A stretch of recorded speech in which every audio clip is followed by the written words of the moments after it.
Now, I think I may be on the minor spectrum of Boruto and Naruto fans for this particular episode this week, because I thought it was lit. This week's episode was actually good, and it provided a lot of context and character development for everyone involved.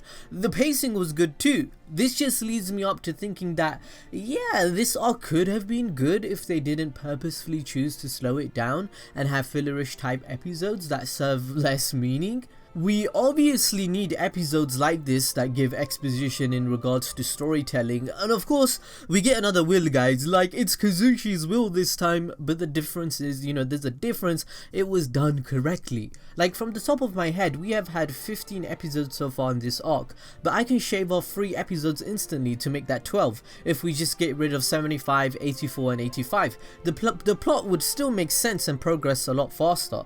I feel as though Onoki's backstory today and his reasoning with the way it was presented, it should have been done straight away after Boruto saved him, and this would fix the pacing issues that we are noticing, but I'll dive more into that in a bit. Also, don't get me started on Boruto's speech on Onoki, fam. I know all of you that watch my reviews and analysis on a weekly basis must be thinking, oh my god, Boruto is saying what Anime Balls Deep said word for word regarding Onoki's plan. When I was watching the episode, I couldn't help but smile when Boruto was conducting his speech no jutsu, because it made me gain a level of respect for him on his intelligence and empathy. He is able to introspectively think about the situation whilst listening to Onoki.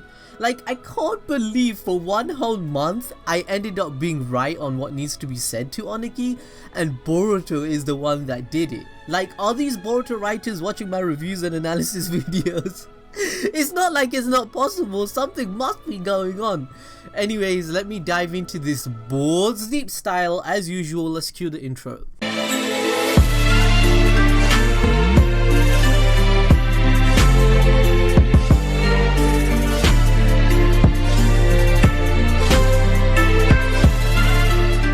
We start off the episode with Onoki giving his story and reasoning to why his plan needs to go down. But then again, we learn one more time that he's a hypocrite and he's stuck in his old ways, since he ends up using Zetsu, which is despicable, and I'll explain later.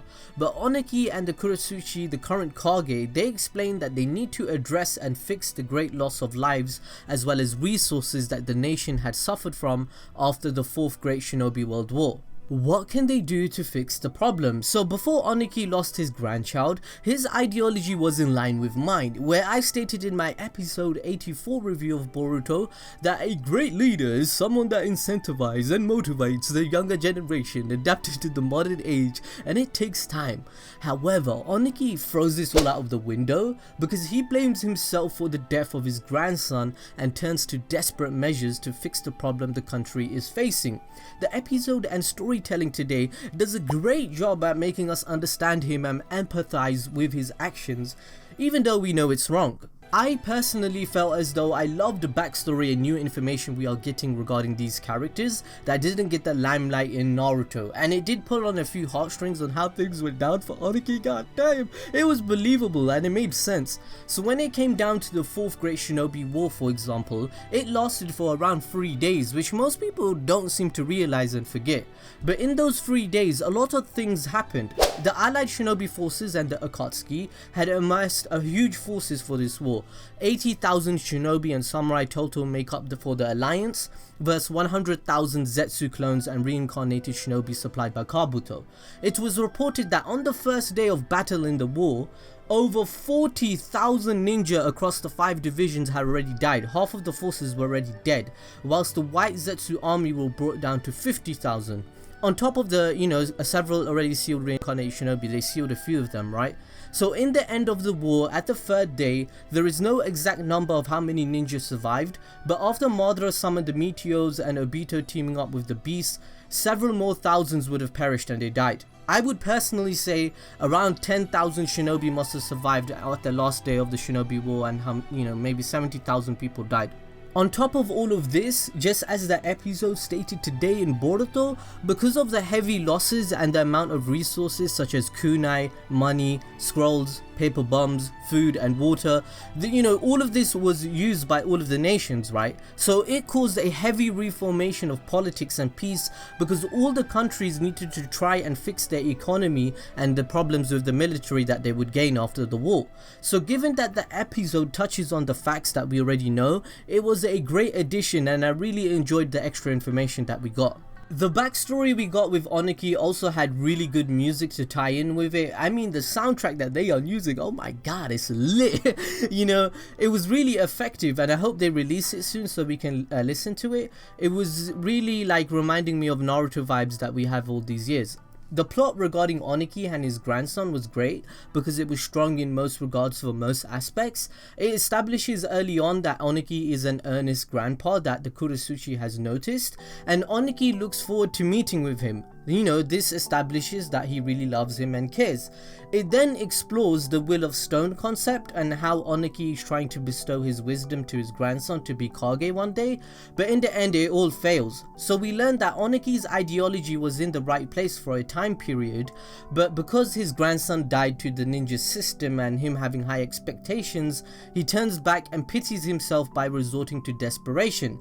So no one will lose the younger generation anymore and suffer the loss that he has suffered, right? The way the episode presented this concept was done correctly. The transition from Onoki being a decent person to a damn right hypocrite is understandable and it makes sense. Therefore, the episode did a great job. It was very emotional. I mean, I even feel sorry for Onoki. I mean, who wouldn't when he was bashing on the floor and blood was coming on his hands? However, the problem I still have with Onoki is that what he is doing, it doesn't even link with his grandson or his will anymore. Onoki has abandoned his conviction in his grief for Kozuchi's death, and he doesn't even realize this yet. All his principles and morals are gone out the window. Now let me explain this to you. We find out that out of all things, he used white zetsu. This just proves his hypocrisy even more than before. This is because, if you have forgotten, the white zetsu were originally human beings that fell victim to Kaguya's infinite Tsukiyomi, and they were assimilated into the god tree. Over the course of years, the victims morphed into their current forms, having their original personalities and individuality drained away. This is stated in Naruto chapter 679. So from the very beginning, not even later on where Lord Ku discovers he has to sacrifice humans to live longer, which even without that is still a life for a life, right? But the whole plan was the use of forbidden things and it was morally wrong. This is like Orochimaru level of, I don't care what anyone says, you know, fam, I'm gonna do what I would want. I'm breaking all the rules, the peace treaties I've signed because I'm a mischievous bastard, you know. That's what Onoki is. This is where I praise Boruto's character because it shows he has empathetic understanding and intelligence. I have to give credit where credit is due. Boruto literally says everything I have been saying word for Onoki. Boruto is able to introspectively think that what Onoki is saying is fundamentally wrong. Boruto realizes his mistake of not knowing Mitsuki enough, but at the same time he realizes that Mitsuki and the other Akuta are actually living beings with free will and personalities. But as I stated over and over again, Onoki doesn't see that. He's a senile old man that is stubborn in only having what he wants. I think Onoki's character is pretty selfish and he always has been this way. He only realizes to have a change of heart after his own family, such as his grandson, is effective and died. But beforehand, he was the very first person and disliked to sign the peace treaty in the Third War. He was basically opposing Hashirama's dream of alliance between villages. He had no issue sending his troops to death in wars, even his own family, putting them in danger. He hired the Akatsuki to slaughter other villages. I mean, when will this guy learn? At 94 years old after Boruto finishes this arc, right? Lord Ku is still following Onoki's orders, but as soon as he disallows the murder of Shinobi, Lord Ku will betray Onoki because it will prove his point, and it will prove Boruto's point, that the synthetic humans Onoki has created have their own personalities and they want to live just like ninjas do. Mitsuki was also mentioned a lot in this episode, and I keep thinking of that theory that he is linked with the Otsutsuki. Today we learned that Lord Ku and the other Akuta, for example, are made from white zetsu cells, and I don't think it's far-fetched to believe that maybe Orochimaru used white zetsu to help create Mitsuki too. You know, this explains their white skin, I guess. White Zetsu were no longer humans. They do not need to carry out normal human bodily functions. For example, they don't need to eat food. Mitsuki also doesn't need to eat food, he just does it. Onoki proved that he fused his cells with Lord Ku, that's why he looks like him and got his abilities, and this tells us that the fusion of cells with white Zetsu such as Orochimaru doing that for Mitsuki is perfectly possible till this day. This means Orochimaru could have used white Zetsu and his own cells and Jugo cells for Sage Mode transformation and Otsutsuki cells on top of that to make him utterly broken. So when we look at the clues, there is one theory that could say that Toneri is the one that provided cells to Orochimaru to help create Mitsuki. We see that Mitsuki has knowledge of the Otsutsuki already somehow, is implanted into him. He most likely gained Sage transformation from Jugo's cell that Orochimaru already had, and he knew how to cultivate them into proper usage. Mitsuki looks exactly like Toneri, even his Sage transformation kinda looks similar to him in the green cloak, similar to how Onoki looks like Lord Ku and implanted his cells, right? Toneri is known to be looking on Earth too, and he's making plans to protect it. He manipulated Boruto's genetics for him to receive the pure eye, and he calls him the Star of Hope. I also think that Toneri could have also made a secondary backup plan because he also knew that the Otsutsuki were going to invade. He knew Urashiki or someone would seal him away on the moon. So this is why he resorted to a plan to give Orochimaru his Otsutsuki cells to make Mitsuki even more stronger. So this also links with the metaphor that Mitsuki is Boruto's moon. Toneri resides on the moon, and that's his where he lived, right, and where he was born.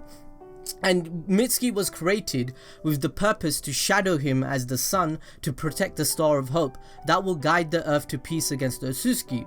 This is also why Orochimaru and Toneri could possibly be cited to manipulating Mitsuki to follow Boruto and become his best friend and to protect him. So this is all a grand scheme they both created for their benefit. I think Mitsuki could be a mixture of Otsutsuki genetics, white Zetsu with Hashirama, Orochimaru and Jugo cells. That's what I think. Whenever I watch the episodes, the clues keep piling on how somehow Mitsuki is linked with the Otsutsuki, and this is why Orochimaru says Mitsuki is something the ninja world cannot comprehend yet. So, you know, they would likely not accept it, which is true. Anyway guys, thanks for joining me with this review. Smash that like button, follow me on Twitter or Instagram, and yeah, let me know your opinion in the comment section below, and I'll see you next time.